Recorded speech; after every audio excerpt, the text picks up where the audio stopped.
Good afternoon. I am Danielle Hoffines with Faith Mora, and today our Tech Talk reporters will be investigating how one innovative high school in the Sierra Nevada town of Colfax is helping students amplify their education. This is Tech Talk.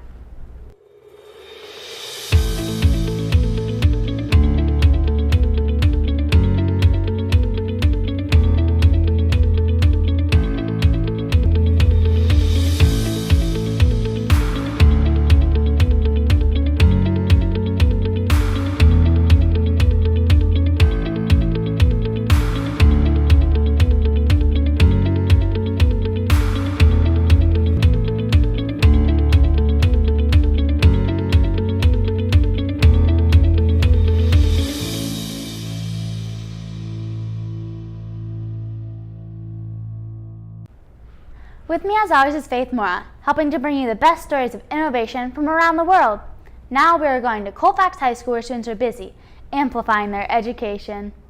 They are literally developing personal amplifiers from concept to market by using the design thinking model taught to all students in their STEM program. We have a series of stories today to show you just how they do it and what they are learning.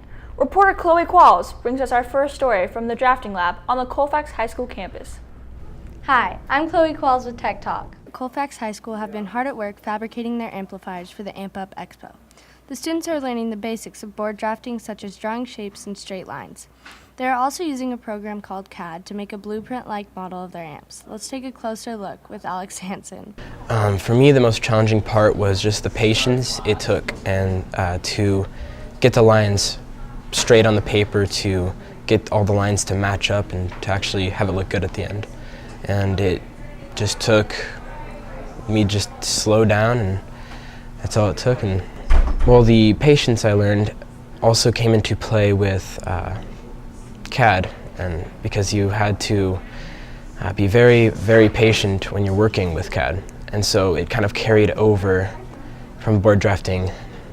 These programs are really helping the students understand more about their amps. CAD and board drafting are helping the students understand what they are doing before they jump into the lab and start hands-on work. As you can tell, these students are working very hard to finish their amplifiers. I'm Chloe Qualls with Tech Talk, signing off. From a blank piece of paper to a scale 3D model, and all that before they touch any materials. You have my attention, Colfax. Let's learn more about your ongoing project.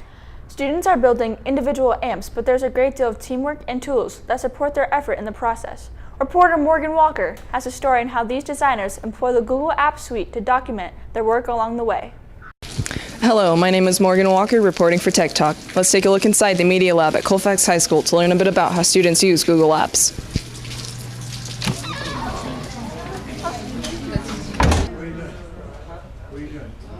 Let's join Zachary Detmer to give us an idea about exactly what Google Apps are.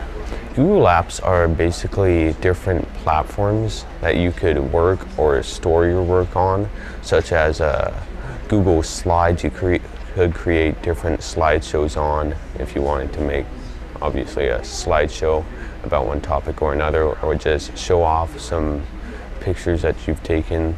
Google Apps are a great way to create, store, and organize your work. Having access to Google Apps allows students to move quickly through their tasks and put together seamless pieces of work. We use all types of Google Apps. We've used Google Slides for like a slideshow that we've had to make. We've used Google Sites to create our portfolio. What are you doing? Anything that you are doing other than... Our e-portfolio is about just sort of our work. Like once we do an assignment, it normally goes right on our portfolio, and that our portfolio is just to sort of show our work and like what we do in this class. Easy access to their projects and a simple way to keep work organized. Students appreciate having their portfolios on hand. So with the career fair, a couple weeks ago after that, we asked the interviewers questions and like just to see what their job was about. We created a Google document on that and post that on our portfolio. I think the most challenging part for me was like in Google Drive. It's mainly the storage unit for Google Apps. I would say that the hardest part is just organizing your work. My name is Morgan Walker, reporting for Tech Talk, and this was our story about how students use Google Apps and Tech Essentials. Hello, my name is Aurelie Matheny, and I'm here today with Danielle Hoffines. The students of Colfax are clearly using Google for more than easy answers to assignments. It seems like there has been a lot of design work done so far. But when are they going to jump into the project and create their actual amps? That's a fair question, but they're not going to rush into building until they're ready. Plastic molding, wood cutting, and circuit board soldering requires a good plan before they start using their resources. Reporter Katie Reynolds jumped into just what it takes to make these amps come to life. I'm Katie Reynolds, reporting for Tech Talk, here to show you how students at Colfax High School went from this to this. Let's see how they did it. Students here at Colfax High School are learning to design and build sound amplifiers. They started with CAD and transitioned into hand building the entire amp. Most of the students have never touched any of the tools, and now they all have working sound amps. Let's see how they did it. We first got a wood tube, and then Mr. Kinsey showed us where all the wood saws are, and then we cut the tubes to length and cut sections out of them. We had pieces to hold the speaker. Those are two of the wood parts. And we had a main body, which was made out of a cardboard tube. And then we had ends, one end that would come off, that was also made out of the cardboard tube. I started with very little skills, and Mr. Kinsey taught me a lot of it. But you need to basically be able to saw pieces of wood and learn to solder. Students took sheets of plastics to make their sound caps. We put the heated piece of plastic into a vacuum seal over molds. That's how we made them. The biggest wood part we have is probably the sound tube body. And we have two biscuits, which hold the speakers in place. And we have a faceplate, which holds the circuit board in place. Students learned many skills and now can continue into showing off their amps at the Amp Up Expo. This is Katie Reynolds signing off for Tech Talk. Until next time. Clearly, this hands-on learning style is a good experience for Colfax students. It's hard to believe that this is all done in one term and in the freshman year nonetheless. We're going to take a quick break, and when we come back, reporter Sam Jamison will take a look at how these designers learn how to create their own brands and work their way up to joining fellow designers in their own companies.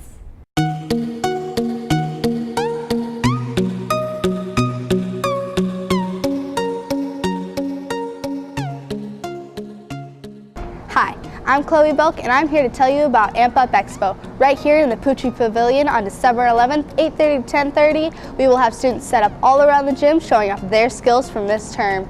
We also have a special guest speaker this year, Mr. Stephen Coyle, who has a PhD in education. We will have displays from art, tech essentials, engineering, and we'll have a dance performance this year.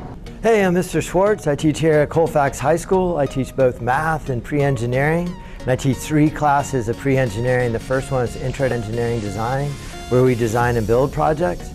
The second one is Computer Integrated Manufacturing. Then the third class is Engineering Design and Development. And that class is really my favorite. Those kids get to design and build whatever they want. And if you want to see what they've done, they're going to show it at Amp Up.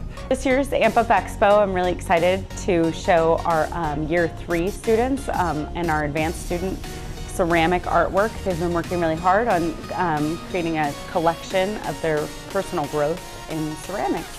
Remember, December 11th, 8:30 to 10:30, right here in the Pucci Pavilion. Registration is 8:15 to 8:30. Be here to see what Colfax students do. Welcome back to Tech Talk. In our last segment, we saw just how our designers built their amps, but the design process doesn't stop there. These students use the skills they were taught to create their amps, but through graphic design they can add their own unique ideas into the companies that will display their creations at Amp Up Expo.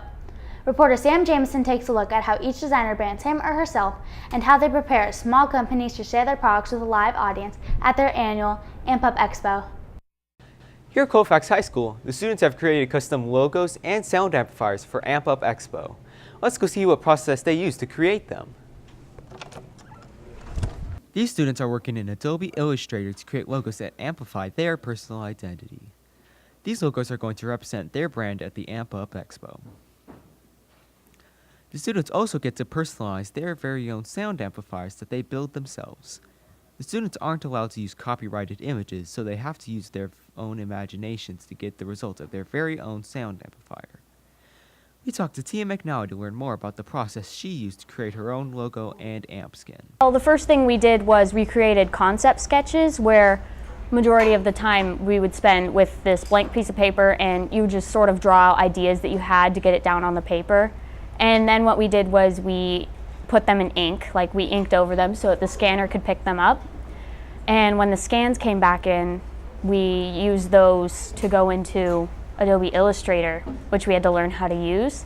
And we used the tools to sort of modify it how we wanted to in order to make our logo. An amp skin is basically what makes your amp look good. It's the presentation part of it. So you make a sticker design, and then they get it printed out and it comes in, and we cover the amp so it's not just like a cardboard tube. My amp skin was far easier to make than a lot of other people, because instead of designing patterns or drawing it and then doing that, I had already had a painting that I had done, so I just took a picture of it. Wow, that's a lot of work. It takes a lot of imagination to make all those ideas a reality. This has been Samuel Jameson at the Colfax High School Tech Lab for Tech Talk. This is Danielle Hoffines here with Rayleigh Matheny. Thank you for joining us, and see you next time on Tech Talk.